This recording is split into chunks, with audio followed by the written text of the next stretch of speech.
पिछले एपिसोड में हम लोगों ने देखा था कि हेसु कहती है ये अजीब है, लेकिन मैं इस फीलिंग से छुटकारा नहीं पा सकता कि ये वास्तव में खत्म नहीं हुआ है। ये एक ऐसा प्यार था जो इतने लंबे समय तक चला था और मैंने कभी भी इसके खत्म होने के बारे में नहीं सोचा था। फिर हेसु अपने पास्ट के बारे में सोचते हुए कहती है वो ऐसा व्यक्ति था जो मुझे ऐसा लगता था कि चाहे कितनी भी मुसीबतें आ जाए वो हमेशा मेरे साथ रहेगा और मेरी लाइफ में बस बैड लक ही था। ऐसा लग रहा था कि वो मेरे लिए भेजा गया किस्मत का एक आखिरी गिफ्ट था जो मुझे जीने के लिए प्रेरित कर रहा था। फिर हेसु अपनी आंखों में आंसू लिए सोचती है मैं जानती हूँ मिंचुल, हमारा रिश्ता पहले ही खत्म हो चुका है और बस हमारे पास हमारी टूटी हुई और बिखरी हुई इमोशंस है और मुझे पता है कि हम उसे फिर से कभी भी एक साथ वापस नहीं जोड़ सकते। इतना कुछ देखने के बाद भी मैं अभी भी भोलेपन से सोच रहा हूँ कि तुम वापस आओगे। फिर हेसु अपनी मुट्ठी को टाइट करते हुए कहती है तो क्या मुझे गुस्सा होना चाहिए या माफ करने से पहले मुझे अपना गुस्सा किस हद तक दिखाना चाहिए और मैं खुद को हमेशा ऐसे बेकार सोचों में फंसा हुआ पाता हूँ। फिर हेसु रोज की तरफ देखते हुए सोचती है और मुझे पता है ये दयालु बेवकूफ और बेकार सोच है, लेकिन फिर भी मुझे नहीं पता कि अब क्या करना चाहिए। फिर हेसु रोज से कहती है इससे तो मैं हंसी आ रही होगी है ना, मैं सच में पैथेटिक हूँ। फिर रोज कहता है नहीं, इसमें हंसने जैसा कुछ नहीं है। फिर रोज धीरे से हेसु के गाल पे हाथ रख के कहता है अगर ये ऐसी भावना होता जिसे इतनी आसानी से खत्म किया जा सकता तो वो प्यार नहीं होता। फिर हेसु थोड़ी देर रोज की तरफ देखती है और कहती है तुम सचमुच एक अजीब बच्चे हो। फिर रोज कहता है सच में, और हेसु रिप्लाई देती है हाँ, और हेसु अपने मन में कहती है उन समय में जिनकी मुझे सबसे ज्यादा जरूरत होती है ये अजीब रोज है जो वही चीजें बोलता है जो मैं सबसे ज्यादा सुनना चाहती हूँ। एक अजीब बच्चा मेरे सामने खड़ा है। फिर रोज हेसु के बालों की तरफ इशारा करने लगता है और हेसु कहती है तुम क्या कर रहे हो। फिर रोज रिप्लाई करता है आपके बाल यहाँ से निकले हुए हैं, ये देखने से एक कान जैसा दिख रहा है। फिर हेसु कहती है ऐसा इसलिए है क्योंकि मैंने बिना शीशे में देखे अपने बाल बांध लिए थे। और रोज हंसने लगता है। उसी टाइम रोज का फोन रिंग होने लगता है। फिर जब रोज फोन निकाल के देखता है तो वो हेजी का कॉल आ रहा था और हेसु उस नाम को देख के सोचती है ये तो एक लड़की का नाम है और रोज से पूछता है क्या तुम उस कॉल को नहीं उठाने वाले हो। फिर रोज रिप्लाई करता है नहीं ये कुछ इंपॉर्टेंट नहीं है। ये कहते हुए वो उसी हॉस्पिटल के बेड पर बैठ जाता है और हेसु भी रोज के बगल में बैठती हुई सोचती है मुझे नहीं लगता कि ये कुछ ऐसा है। और हेसु सोचती है मुझे मेरे जीवन भर सिर्फ लोन कलेक्टर का ही कॉल आया है। फिर हेसु रोज को ध्यान से देखती है और सोचती है हाल ही में मुझे भी इसी तरीके का कॉल आया था। जब कोई पर्सन बहुत देर तक कॉल करता है तो ये उसकी फेवरेट वॉइस सुनने का लालच और इच्छा को दर्शाता है। फिर रोज हेसु को बड़े ही ध्यान से देखता है और ये तो पक्का था कि हेसु दोबारा किसी सैड चीज के बारे में सोच रही थी। फिर रोज को अचानक पता चलता है कि हेसु उदास इसीलिए है क्योंकि कोई दूसरी लड़की उसे कॉल कर रही थी। फिर रोज फोन को निकालते हुए कहता है ओह मैंने गलती से फोन को काट दिया और इसके बारे में चिंता मत करो, चलो कुछ और बात करते हैं। फिर हेसु रिप्लाई करती है तुम्हें अभी इस कॉल को उठा लेना चाहिए था, मुझे लगता है कि वो तुम्हें पसंद करती है। फिर रोज हेसु से पूछता है लेकिन ये तुम कैसे जानते हो। और हेसु रिप्लाई देती है वो एक लड़की है ना। और रोज कहता है हाँ। फिर हेसु कहती है एक आदमी और एक औरत के बीच में सिर्फ एक जान पहचान वाला रिश्ता या फिर दोस्ती वाला रिश्ता ऐसा कुछ नहीं होता। फिर हेसु पास्ट के बारे में सोचते हुए अपने मन में कहती है जैसा कि मिंचुल का दावा था कि वो दोनों सिर्फ एक दूसरे को जानते थे, जो पूरी तरीके से झूठ था। और रोज कहता है फिर हमारे बारे में क्या, और हेसु कंफ्यूजन में कहती है फिर रोज हेसु के और भी करीब जाते हुए कहता है आखिरकार हम दोनों भी तो आदमी और औरत है, एक लड़का और एक लड़की जो डेली एक दूसरे के साथ बातें करते हैं और काम खत्म होने के बाद वो उसे लेने भी आता है। फिर हेसु कहती है बेवकूफों जैसी बातें मत करो, तुम अभी भी एक बच्चे हो। फिर रोज एरी और मिंचुल को पॉइंट करते हुए कहता है वो लड़की भी तो उस आदमी के साथ बहुत यंग लग रही थी। फिर हेसु थोड़ा उदास होते हुए कहती है रहने भी दो, आखिर मेरे जैसे पर्सन को कौन चाहेगा। फिर हेसु अपने मन में कहती है यहाँ तक कि जो भी था वो भी थक कर चला गया। फिर रोज हेसु को बोल देता है मैं तुम्हें पसंद करता हूँ और हेसु को लगता है कि रोज हमेशा की तरह मजाक कर रहा है। फिर वो कहती है तुम सच में मजाक मत करो वरना मैं तुम्हें डांटूंगा। फिर रोज कहता है ये मजाक नहीं है। फिर वो दोनों एक दूसरे को देखने लगते हैं। उन दोनों को देख के ऐसा लग रहा था कि वो दोनों बस किस करने ही वाले हैं। उसी टाइम हेसु झटके से खड़ी हो जाती है और ब्लश करते हुए कहती है गुदगुदी होती है, तुम्हारी आवाज बहुत धीमी है। और वो हंसते हुए सोचता है वो ना सुनने का नाटक कर रही है। मैं सोच रहा हूँ कि तुम कब तक इसे नहीं सुनने का नाटक करती रहोगी। फिर वो दोनों हॉस्पिटल से बाहर आ रहे थे तो हेसु रोज से पूछ रही थी वैसे तुमने हॉस्पिटल का बिल कैसे पे किया।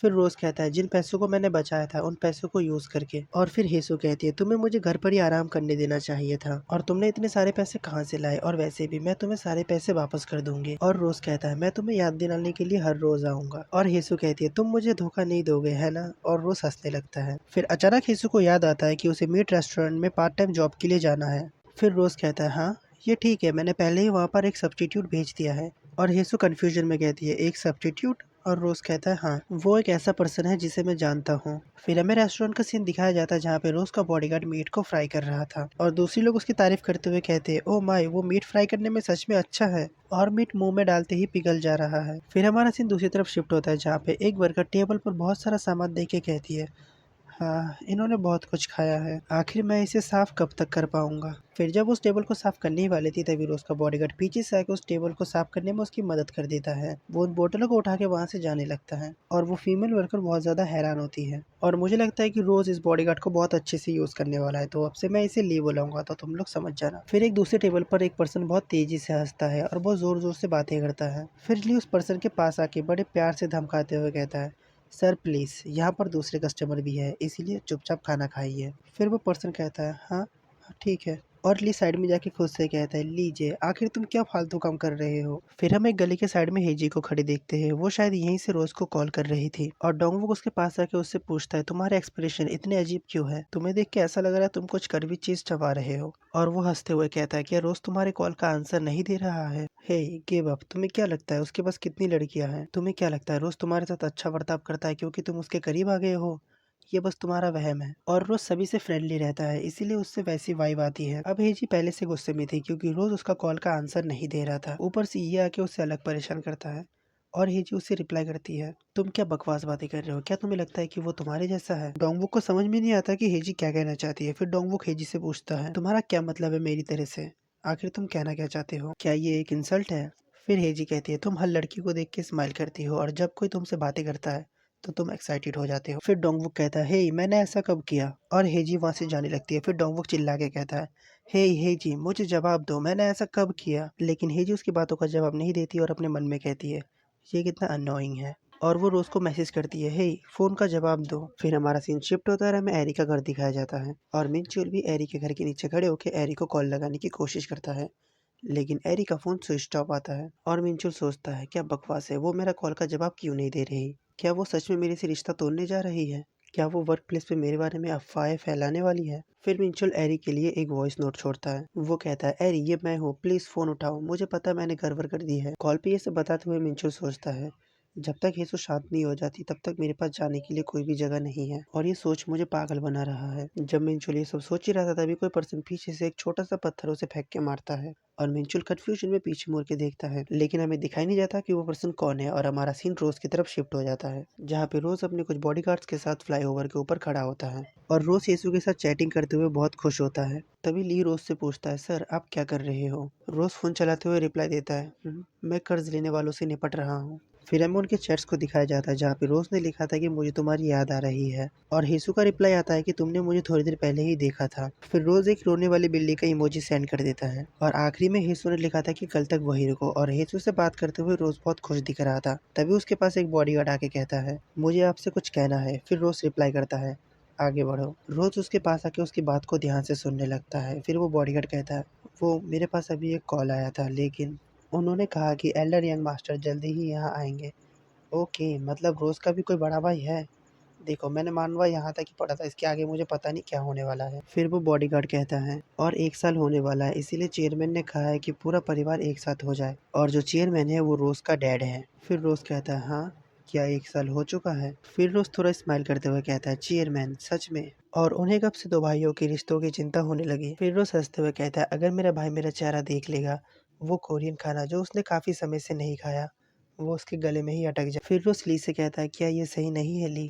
अब ली एल्डर यंग मास्टर के बारे में कुछ बोलना नहीं चाहता था इसलिए वो बस हंस देता है। फिर ली अपने आप से ही कहता है वाह लगता है दोनों मास्टरों के बीच लड़ाई बहुत खतरनाक है। और ली रोज के हाथ में लाइटर को नोटिस करके कहता है क्या वो मेरा लाइटर है। और रोज अपने सामने खड़े बॉडीगार्ड से पूछता है वैसे जिस प्लेन में वो आ रहा है क्या वो प्लेन क्रैश नहीं होगा। और लिए रोते हुए अपने लाइटर के बारे में सोचता है वैसे वो लाइटर बहुत महंगा था। और वो बॉडीगार्ड रोज से पूछता है वैसे आप अभी क्या करोगे। फिर रोज रिप्लाई देता है क्या मतलब है तुम्हारा, बस इतना कह दो कि मैं मर गया हूँ, वैसे मुझे यकीन है कि मेरा बड़ा भाई सबसे ज्यादा यही चाहेगा। और हमें रोज के बड़े भाई का एक छोटा सा झलक दिखाया जाता है जिसमें वो अपने फादर के पैसे का बहुत अच्छे से यूज कर रहा है।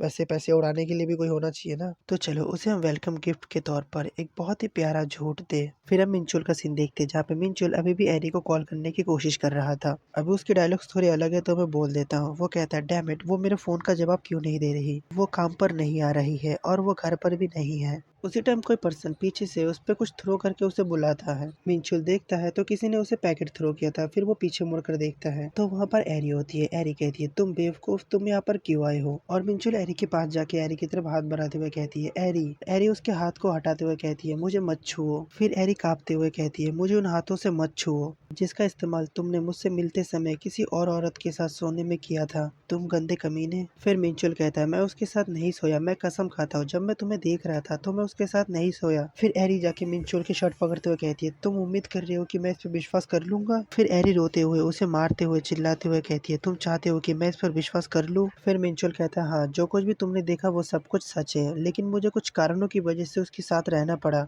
क्योंकि मेरे पास और कोई जगह नहीं था जाने के लिए। और ये सच है कि जब मैं तुम्हारे साथ था तो मैं उसके साथ कभी नहीं सोया, और हम दोनों का डिवोर्स भी हो गया है। और ये सच है, मैं तुम्हें वहाँ लेके आया ये जानते हुए भी कि अगर तुम्हें पता चला कि मैं किसी और के साथ रह रहा हूँ तो तुम ज़रूर मुझसे ब्रेकअप करना चाहोगी, और मैं तुमसे कुछ भी छिपाना नहीं चाहता था। फिर मिंचुल एरी के गाल पर हाथ रख के कहता है, चिंता मत करो, मैं अब नहीं आऊँगा। मैं एक आखिरी बार तुमसे माफ़ी मांगने आया था। मैं कोई बिना दिल का आदमी नहीं हूँ, इसीलिए बहुत ज़्यादा ड्रिंक मत करना क्योंकि तुम इसे संभाल नहीं सकते हो। और सिर्फ इसीलिए अपना नाश्ता मत छोड़ना क्योंकि तुम ज़्यादा देर तक सो गए थे। कुछ हैंगओवर सूप पीना मत भूलना, और अपने लिए मेरे से भी अच्छा लड़का ढूंढना, और मुझे ऐसा पर्सन बनने के लिए माफ़ करना जिसके पास कुछ भी एबिलिटी नहीं है और देने के लिए कुछ नहीं है और जिसका पास्ट भी डार्क है। ये कह के मिंचुल वहाँ से जाने लगता है और एरी वही खड़े खड़े उसे जाते हुए देखती है और अपने आप से कहती है, ये झूठ है, एक झूठ, सब कुछ एक झूठ है। लेकिन एरी खुद को रोक नहीं पाती और कहती है, मत जाओ। और वो दौड़ के जाके मिंचुल को पकड़ लेती है और कहती है, मत जाओ कमीने। और एरी जोर जोर से रोते हुए कहती है, तुम कमीने, तुम बस कचरा हो। और एरी मिंचुल को पकड़ के जोर जोर से रोने लगती है और मिंचुल दूसरी तरफ मुंह करके हंसते हुए सोचता है, हाँ, वही मैंने भी सोचा था। तो चलो भाई लोग, इस पार्ट को मैं अभी यहीं पे ख़त्म कर देता हूँ। और जो मेरी तबीयत है वो कुछ दिनों से ठीक नहीं है। सर्दी और सरदर्द की वजह से मैं इस वीडियो को जल्दी अपलोड नहीं कर पाया। तो देखो भाई लोग, मुझे लग रहा है कि तुम लोगों को शायद इस मानवा पे अब ज़्यादा इंटरेस्ट नहीं आ रहा है, क्योंकि मैं देख रहा हूँ शायद 20 या 25 ही मेरे में कमेंट आ रहे हैं नेक्स्ट पार्ट के। तो मुझे इसे देख के ना बनाने का मन भी नहीं करता। तुम लोग जो कमेंट में नेक्स्ट पार्ट लिखते हो ना, मुझे वही पसंद आता है, क्योंकि उसी से मुझे आगे वीडियो बनाने का मन करता है और मुझे पता चलता है कि तुम लोगों को इसका आगे पार्ट देखना है। मुझे नहीं पता यार, तुम लोग इस वीडियो को लाइक करो या ना करो। अगर तुम्हें इसका नेक्स्ट पार्ट चाहिए तो कमेंट में ज़रूर लिख देना। तो मिलते हैं नेक्स्ट वीडियो में, तब तक के लिए bye bye, tata and sayonara.